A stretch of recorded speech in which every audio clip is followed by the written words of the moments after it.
श्रीमान वेंकटनाथार्य कवितार्किक केसरी वेदांताचार्य वर्यो में सन्निधत्तां सदा हृदि श्रीवासरंग परकालमुनित्रयाप्त लक्ष्मात्मरक्षणैतित्युगागमान्तम् आचार्य भक्ति परिपोधमनर्गशीलं गोपालदेशिकमुनिं गुरुमाश्रयामः।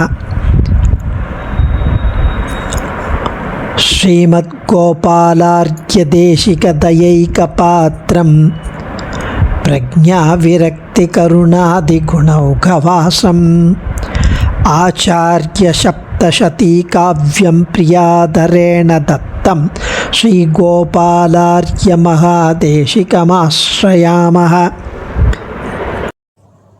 श्रीमद् आचार्य सप्तशती ஸ்ரீ உவே மன்னார்குடி கந்தாடை கோபாலாரிய மகாதேசிகன் அனுகிரகித்த அருளி செய்த சுவாமி தேசிகனுடைய திவ்ய சரித்திரம். அதில் 488 ஸ்லோகங்கள் இதுவரை அனுபவித்தோம். போன போஸ்டில் ஒரு வணிகனுடைய கடையில்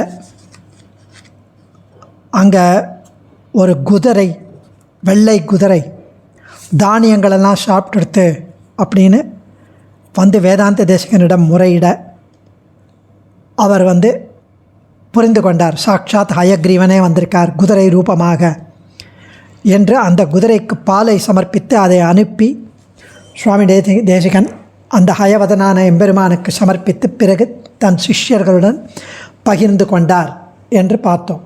அடுத்த ஸ்லோகம் 489. நிர்வண்யானர்வாணம் விபணிம் நிர்வாணமாபதாபணிகः சர்விதசேஷே நிகிலே கனகமயே காம் தசாமிதி ந ஜானே நிர்வண்யானர்வாணம் விபணிம் நிர்வாணமாபதாபணிகः சர்விதசேஷே நிகிலே கனகமயே காம் தசாமிதி ந ஜானே.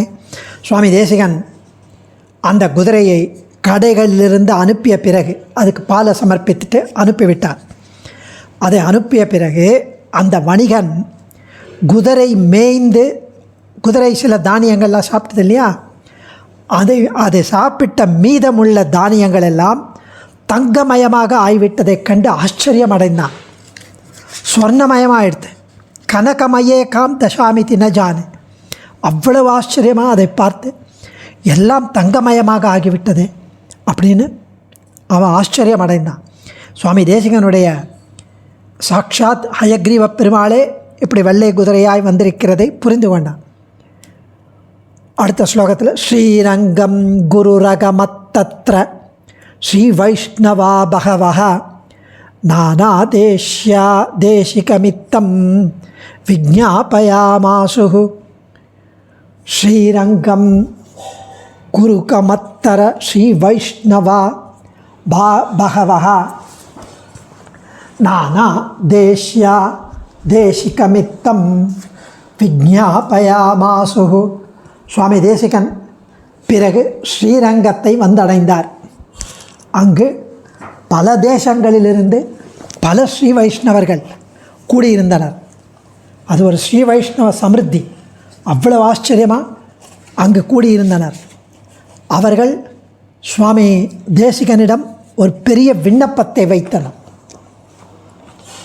என்ன விண்ணப்பம் அப்படின்னா அதுக்கு அடுத்த ஸ்லோகத்தில் வருது. அனுதினம் அனுசந்தாத்தும் ரசத்தஸ்திரயந்த சித்தாந்தம் அஸ்மத் பிரஜானுகுண பிரபந்த ரூபம் விதேகைதி. அனுதினம் அனுசந்தாத்தும் ரசதத்ரயந்த சித்தாந்தம் அஸ்மத் பிரஜானுகுண பிரபந்த ரூபம் விதேஹீதி. அவர்கள் வேதாந்த தேசிகனிடம் வேதாந்தங்களில் உள்ளபடி, வேதாந்தங்களில் குறிப்பிட்டுள்ளபடி சாஸ்திரத்துக்கு அனுகுணமாக தாங்கள் தினமும் அனுஷ்டித்து அறிய வேண்டிய விஷயங்களை தங்களுடைய மந்த புத்திக்கு ஏற்றாற்போல் ஒரு கிரந்தத்தை அருளி செய்ய வேண்டும் சுவாமி. அதாவது சாஸ்திரத்துக்கு அனுகுணமாக இருக்கணும், வேதாந்தங்களில் பிரதிபாதித்துள்ளபடி இருக்கணும், தாங்கள் தினமும் அனுஷ்டித்து அறிய வேண்டிய விஷயங்களாக சிம்பிளாகவும் இருக்கணும், மந்த புத்திக்கு ஏற்றாற் போல் ஒரு கிரந்தத்தை அருளி செய்ய வேண்டும். அடியனை மனசில் வச்சுன்னு தான் கேட்டிருக்கார் போட்டிருக்கு என்று பிரார்த்தித்தனர். உடனே அடுத்த ஸ்லோகத்தில் சொல்கிறார் 492 பட்டதாம் நிசந்தேகம் துகானமானந்த சந்தோகம் தத்வத்ரய சுலகாதிமரகஸ்ய ஜாலம் சலீலயா சக்ரே. பட்டதாம் நிசந்தேகம் துகானமானந்த சந்தோகம் தத்வத்ரய சுலகாதிமரகஸ்ய ஜாலம் துலகாதிமரகஸ்ய ஜாலம் சலீலயா சக்ரே. வாசித்த மாத்திரத்திலேயே அதை வாசிக்கும் போதே ஞானத்தையும் ஆனந்தத்தையும் கொடுக்கக்கூடிய தத்துவத்ரய சுலகம் போன்ற ரகசிய கிரந்தங்களை சுவாமி தேசிகன் விளையாட்டாக எஃபர்ட்லெஸ்ஸாக அருளி செய்தார். விளையாட்டாக அருளி செய்தார். லீலையா சக்கரேங்கிறார் கோபாலாரிய மகாதேசி. அப்படி எஃபர்ட்லெஸ்ஸாக ஹீ கேவ் தோஸ் ரகசியம், தத்துவத்ரய சுலகம், ரகசியத்ரய சுலகம் போன்றவற்றை. அதுவும் அந்த தத்துவத்ரய சுலகம், ரகசியத்ரய சுலகம் பற்றி 760வது திருநாமத்தில் வேதாந்த தேசிக திவ்ய சகஸ்ரநாமம் திருக்குடந்தை தேசிகன் அருளி செய்ததில் அவர் தெரிவிக்கிறார், ரகசிய தத்வத்ரிதய சுலகா ஸ்வாதிதாஸ்ருதா. ரகசிய தத்வத்ரிதய சுலகா ஸ்வாதித ஆஸ்ருதா. ரகசியத்ரய சுலகம், தத்துவத்ரய சுலகம் இவற்றால் அடியார்களுக்கு ரசானுபவம் அளித்தவர். தத்துவத்ரய சுலகம், ரகசியத்ரய சுலகம் என 2 ரகசிய கிரந்தங்களை அருளி செய்தார். சுலகம் அப்படின்னா உள்ளங்கை என்ற அர்த்தம். கடலை கடைந்து அதிலிருந்து ஒவ்வொருவருக்கும் உள்ளங்கை அளவு அமிர்தம் பெற்று தேவர்கள் அமரரானார்கள். அதுபோல தத்துவங்களின் தொகுதி என்னும் கடலிலிருந்து 3 ரகசியங்கள் என்றும் கடலிலிருந்து கடைந்து ஆராய்ந்து சாரமான அம்சங்களை எடுத்து இந்த நூல்களில் தருகிறார். இவையும் சுலகம் போல சிறிய நூல்கள்.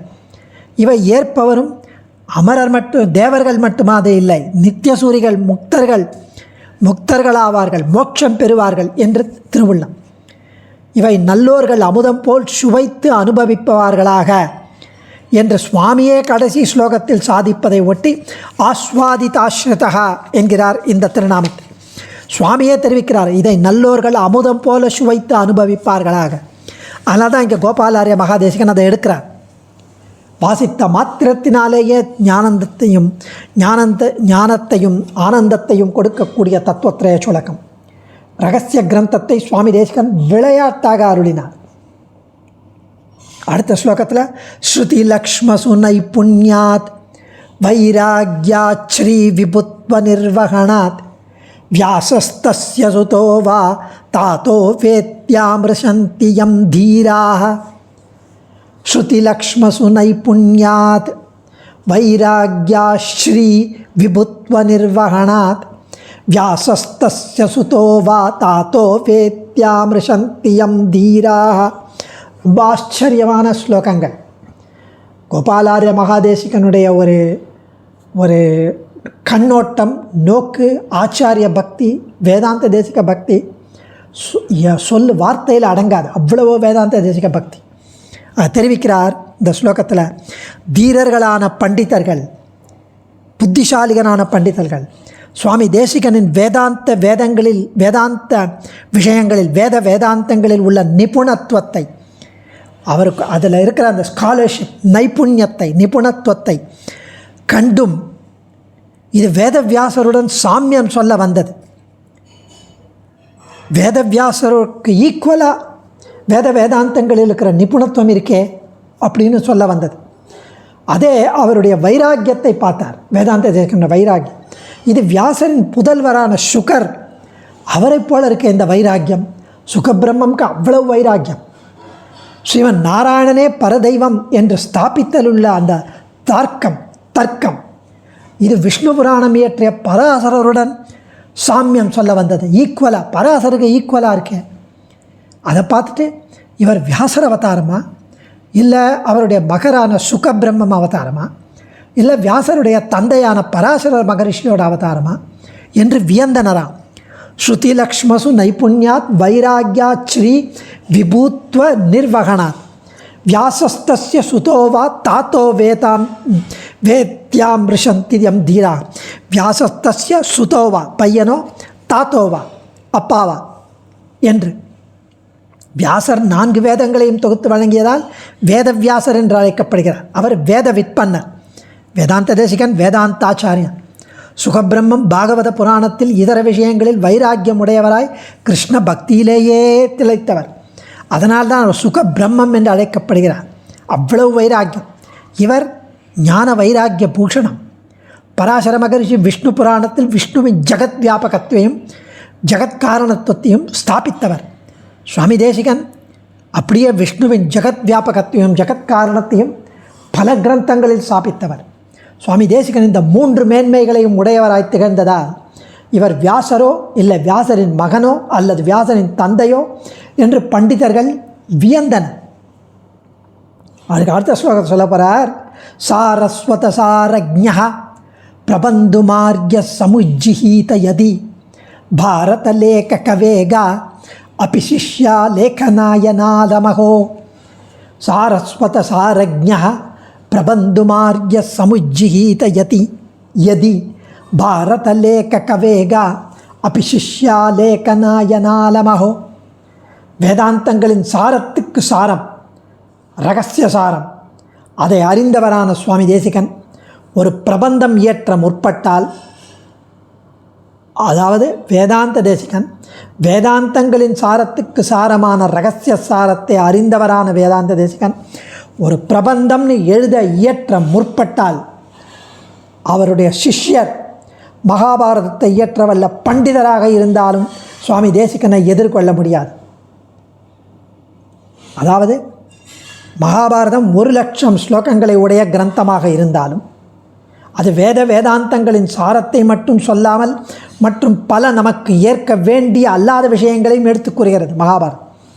ஆனால் சுவாமி தேசிகன் தன்னுடைய இரகசிய கிரந்தங்களில் அந்த வேதாந்தங்களில் பொதிந்திருக்கும் ஆழ்ந்த வேண்டிய வேதங்களோதி கருத்துக்களை மட்டும் சாதித்துள்ளார். அதனால் அவருடைய பெருமை அந்த வேத வியாசருக்கு கூட இல்லை என்பதை மறைமுகமாக தெரிவிக்கிறது இந்த ஸ்லோகம். அதனால் சுவாமி தேசிகன் ஒரு பிரபந்தம் இயற்ற முற்பட்டால் அந்த வியாசருடைய சிஷ்யர் மகாபாரதத்தை இயற்றவல்ல பண்டிதராக இருந்தாலும் சுவாமி தேசிகனை எதிர்கொள்ள முடியாது அப்படின்னு ஒரு அனுபவம். இல்லை இன்னொன்று சொல்லலாம் இங்கே அந்த வேதாந்த தேசிகனை பற்றி. அதாவது சுவாமி தேசிகன் எவ்வளவு ஆச்சரியமாக அவர் இந்த அவருடைய சரித்திரம், அதை சுவாமி தேசிகனின் சிஷ்யர்கள் மகாபாரதத்தை இயற்ற வல்லவர்களாகிலும் சுவாமி தேசிகனை வெல்ல முடியாது. சாரஸ்வத சாரஜ்ஞா பிரபந்து மாரியா சமுஜ்ஜிஹோதயதி பாரத லேக்கவேகா அபி சிஷ்யா லேಖನಾಯ நாலமகோ. அதாவது சுவாமி தேசிகனுடைய சிஷ்யர்களே மகாபாரதத்தை இயற்ற வல்லவர்களாக இருந்தாலும் வல்லவர்களாக இருப்பார்கள் நிச்சயமாக, ஏன்னா அவர்கள் தேசிகனுடைய சிஷ்யர்கள். ஆனால் யாருமே தேசிகனை வெல்ல முடியாது என்பது ரசிக்கும்படி தெரிவிக்கிறார் இங்கு. இன்ஃபேக்ட் இந்த இஷ்யூ சித்திரை மாதம் பராபவ நட்சத்திரம் பராபவ வருஷம் ரங்கநாத பாதுகால 155வது பக்கத்தில் ஸ்ரீமத் ஆச்சாரிய சப்தசதி புத்தக மதிப்புரையை அருள் கூர்ந்து ஸ்ரீமத் ஆண்டவன் அனுகிரகத்துடன் அவர்கள் சம்பாதகர் போட்டிருக்கார். ஸ்ரீ உவே மன்னார்குடி கந்தாடை கோபாலாரிய மகாதேசிகன் சுவாமியின் ஸ்ரீமத் ஆச்சாரிய சப்தசதி என்ற ஸ்ரீகோஷம் மதிப்பீடு செய்ய நம் ஆசிரமத்திற்கு வரப்பெற்றோம். மேற்படி ஸ்ரீகோஷம் தூப்புல் குலமணியான தேசிகனின் திவ்ய சரித்திரத்தை 717 ஸ்லோகங்களாக பல்வேறு சாகித்ய விருத்தங்களில் அமைத்து காணப்பட்டதாக தெரிகிறது. கிரந்தத்தின் மதிப்பீடு முன் கிரந்த கர்த்தாவான மேற்படி சுவாமியை பற்றி சில வரிகள் எழுதுவது மிக அவசியம். பாலப்பிராயத்தே பார்த்தற்கு அருள் செய்த என்றபடி நம் சுவாமி தேசிகன் இந்த சுவாமிக்கு ஆச்சாரிய அனுகிரக ரூபமாக ஸ்லோக ரூப காவிய கிரந்தம் அமைக்க அனுகிரகித்தார் போலும். விபவத்தில் 26 திருநட்சத்திரங்களே எழுந்தருளியிருந்த இந்த கோபாலாரிய மகாதேசிகன் சுவாமி குலமணியின் பரிபூர்ண அனுகிரகத்தால் இந்த கிரந்தத்தை வடிவமைத்தார் என்றே சொல்லலாம். பாலப்பிராயத்தில் தர்க்கம், வியாக்கரணம், அலங்கார, வேதாந்த சாஸ்திரங்களில் கைத்தேர்ந்தவர் மட்டுமே இப்படி சுவாமி தேசிகனை சரித்திரத்தை உள்ளது உள்ளபடி சட் சம்பிரதாயம் மாறாமல் ஸ்லோக ரூபமாக எழுத முடியும். 1906 புதுக்கோட்டையில் நடைபெற்ற வித்வத் பரீட்சையில் முதலில் தேறி உத்தம சம்பாவனை பெற்றவர் என்பது அவருடைய சரித்திரமே கூறுகிறது. அந்த ஆண்டே மேற்படி சுவாமி ஆச்சாரியன் திருவடி அடைந்தார் என்று தெரிகிறது. ஏதோ நமக்கு அருளி செய்வதற்காகவே சுவாமி அவதாரம் எடுத்து வேதாந்த தேசிகனுடைய அவதாரமே என்று கூட சொல்லலாம். சுவாமியின் சாகித்ய சாஸ்திர மேதாவிலாசம் மேற்படி கிரந்தத்தின் வாயிலாக ஆஸ்திக உலகம் அறிய முடியும். அவர் தெரிவிக்கிறது ரொம்ப அழகாக இதை பற்றி விமர்சனம் பண்ணியிருக்கான். அதாவது ஸ்லோகம் 493 இப்போ நம்ம அனுபவித்ததையும் அவள் கோட் பண்ணியிருக்கான். சுவாமி தேசிகனை மிக்க பண்டிதர்கள் இவர் வியாசரோ அவரின் குமாரனோ வியாசரின் தந்தையோ என வியந்தார் என்று வர்ணிப்பது அழகு.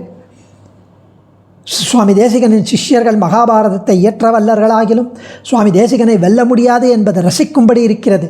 இப்படி பல விஷயமாக அவர்கள் தெரிவித்திருக்கிறார்கள். இந்த கிரந்தம் ஸ்ரீ பிள்ளையந்தாதியை போன்ற ஸ்தோத்திரமாக விளங்கி இதை வாசிப்பவர்களுக்கு சுவாமி தேசிகனின் திவ்ய சரணாரவிந்தங்களில் ஆழ்ந்த பக்தியும் சுவாமி தேசிகனின் பரிபூர்ண கட்டாட்சமும் கிட்ட வேண்டும் என்று ஸ்ரீரங்க திவ்ய தம்பதிகளின் திவ்ய தாமரை தாள்களை அனவரதம் பிரார்த்திக்கிறோம்னு சம்பாதகர் தெரிவிக்கிறார். இது ஒரு சிறந்த ஆச்சாரிய கைங்கரியமாக நம் ஆசிரமம் மதிப்பீடு செய்கிறது என்று இவரின் அபாரமான தேசிக பக்திக்கு இது ஒரு எடுத்துக்காட்டாக விளங்குகிறதுன்னு ரொம்ப அழகாக இதை தெரிவித்திருக்கிறார். இப்படி பெருமை மிக்க இந்த ஸ்ரீமத் ஆச்சாரிய சப்தசதி என்ற சம்ஸ்கிருத ஸ்லோக ரூபம் திவ்ய சரித்திர விஜயத்தை அழகாக வெளிப்படுத்தும் இந்த கிரந்தம் அடியேனை போன்றவர்களும் பூந்து புறப்படுறதுக்கு ஒரு பாக்கியம் கிடச்சிருக்குன்னா அது ஆச்சாரியன் அனுகிரகம் மட்டுமே. மற்றும் அடுத்த ஸ்லோகத்தில் பார்க்கலாம். 495வது ஸ்லோகம். அந்த 493 பார்த்தோம். வியாசருடைய அம்சமோ இல்லை பராசருடைய அம்சமோ சுகபிரம்மம் அம்சமோன்னு பார்த்தோம். அதுக்கு அடுத்தது சுவாமி தேசிகனை அவருடைய சிஷ்யர்கள் கூட மகாபாரதத்தை இயற்றவல்ல பண்டிதராக இருந்தாலும் எதிர்கொள்ள முடியாதுன்னு பார்த்தோம். அடுத்து 495 சரசான் நிமிஷக்ரதிதான் கிரந்தானாலோக்கிய ஹிருதயிகா விபுதா மந்தித வேகா கச்சதி பங்கூரமபராகேதி நிச்சிக்யு. இனிமையானதும் ஆழ்ந்த பொருள்களை உட்கொண்டதாகவும் இருக்கிற கிரந்தங்களை கூட இனிமையானதும் ஆழ்ந்த பொருள்களை உட்கொண்டதாகவும் இருக்கிற கிரந்தங்களை கூட நிமிஷங்களில் அதிவேகமாக சாதித்து அருள்வாராம் சுவாமி தேசிகன். ஆழ்ந்த பொருள்கள் இருக்கும், இனிமையாக இருக்கும், டீப்பாக இருக்கும், எக்ஸலண்ட்டாக இருக்கும். அதை விட நிமிஷங்களில் அதிவேகமாக சாதித்தருளும் சுவாமி தேசிகனின் கவித்திறமை கண்ட பண்டிதர்கள் கரை புரண்டு ஓடி வரும் கங்கையை கூட ஒரு நொண்டியைப் போல மெதுவாக செல்கிறதே என்று நினைத்தார்களாம்.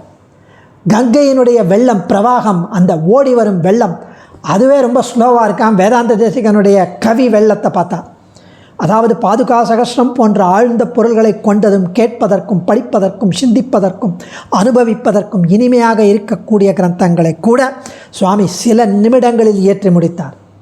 அதை பார்த்தா அவருடைய கவி சாத்துரியம், கவி வெள்ளம் கங்கா பிரவாகத்தை விட மிக வேகமாக ஆழ்ந்த பொருள்களை உடையதாக இருப்பதாக விபுதர்கள் எண்ணினார்கள். விபுதர்கள்னால் பண்டிதர்கள், புத்திசாலிகள், சான்றோர்கள். அடுத்த ஸ்லோகத்தில் கவயந்தியன்யே கவயா கவிதாம் கவிதார்க்கிகேஸ்வரேன்யாதிருக் காக்கா கமுச்சரந்தே கிம் தே வினதா சுதாயேரன். ரொம்ப அழகான ஒரு அனுபவம். வேறு சில கவிஞர்கள் எழுதிய கவிதைகளை பார்க்கும்போது அவை சுவாமி தேசிகனின் கவிகளுக்கு ஒப்பாகுமோ என்று நினைத்த சில கவிகள், காக்கை உயர பறக்கிறது, ஆனால் அது கருடனுக்கு ஈடாகுமோ? நிச்சயமாக ஈடாகாது. கொசுவும் கருடனும் ஒன்றாகுமோ பறக்கிறதுங்கிறதுனால? மின்மினி பூச்சியும் சூரியனும் ஒன்றாகுமோ? அது மாதிரி வேறு சில கவிகள் ஏதோ எழுதுகிறா, அதை பார்க்கும்போது சுவாமி தேசிகனின் கவிகளுக்கு கம்பேரே பண்ண முடியாது, அன்மேட்ச்டு. காக்கை உயரே பறந்தாலும் அது வினதாசுதனான கருடனுக்கு ஈடாகுமோ என்று நினைத்தார்கள் சில கவிகள். பாகவத பாகதேயம் மூர்த்தம் பக்திர் விரக்திர்வா பூயச்சாவிர்பூதோ பகவான் ஸ்ரீ பாஷ்யகாரோ வா. பக்தி, வைராக்கியம், ஞானம், அனுஷ்டானம் ஆகியவை ஒரே உருவத்தில் கொண்ட, எல்லாம் ஒரு உருவத்தில் வந்ததா? ஞானம், வைராக்கியம், பக்தி, அனுஷ்டானம் எல்லாம் சேர்ந்து ஒரே உருவத்தில் வந்துவிட்டதா? அல்லது பகவான் பாஷ்யக்காரரே மறுபடியும் ஒரு உருவம் எடுத்து வந்தாரா என்று சுவாமி தேசிகனின் திருவுருவத்தை கண்ட பாகவதர்கள் இவரை நாம் பெற்றது அகோபாக்கியம் அகோபாக்கியம் என்று கொண்டாடினர். அவர் காலத்தில் நாம் வாழ்ந்திருப்பது அவ்வளவு அபாக்கியம் என்று கொண்டாடினர். அவருக்கு அவருடைய சம்பிரதாயத்தில் நாம் பிறந்திருக்கிறோம் என்பது நாம் நினைக்க வேண்டும். அடுத்த ஸ்லோகத்தில் 498 வியாச பதஞ்சலி ஜைமினி கௌதம முக்கியாக கிமேக ரூபேண அத்தனிஷுரவதரமத்யே யூகாமாசுஸ்தம கில ஜனாக. வியாச பதஞ்சலி ஜைமினி கௌதம முக்கியாக கிமேக ரூபேண அத்தனிஷுரவதரமத்யே யூகாமாசுஸ்தம கில ஜனாக. வியாசர் வேதாந்தத்தின் சாராம்சமாக பிரம்மசூத்திரம் சாதித்தவர். பதஞ்சலி வியாக்கரண கிரந்தத்தை சாதித்தவர். ஜைமினி பூர்வமீமாம்சையில் சூத்திரம் அமைத்தவர். இவ்வாறாக வியாசர், பதஞ்சலி, ஜைமினி, கௌதமர் போன்ற பல மகரிஷிகள் அவர்கள் எல்லாருடைய மொத்த ஒரே ரூபமாய் அவதரித்தவர் சுவாமி தேசிகன். வேதாந்த வியாக்கரண தர்க்க சாஸ்திரங்களில் வல்லுநராக இருந்தபடியால் எல்லாரும் நினச்சிட்டுருக்கா இவர் எல்லாருமே ஒருத்தராக வந்துட்டாரா தேசிகனா என்று இந்த லோகத்தில் உள்ள எல்லா ஜனங்களும் வியப்பினில் ஆழ்ந்தனர். அப்பேற்பட்ட தூப்புல் சார்வபௌமன் நம் சுவாமி தேசிகன் திருவடிகளே சரணம். தன்யோஸ்மி. கவிதார்க்கிக சிம்ஹாய கல்யாண குணசாலினே ஸ்ரீமதே வெங்கடேஷாய வேதாந்த குரவே நமः.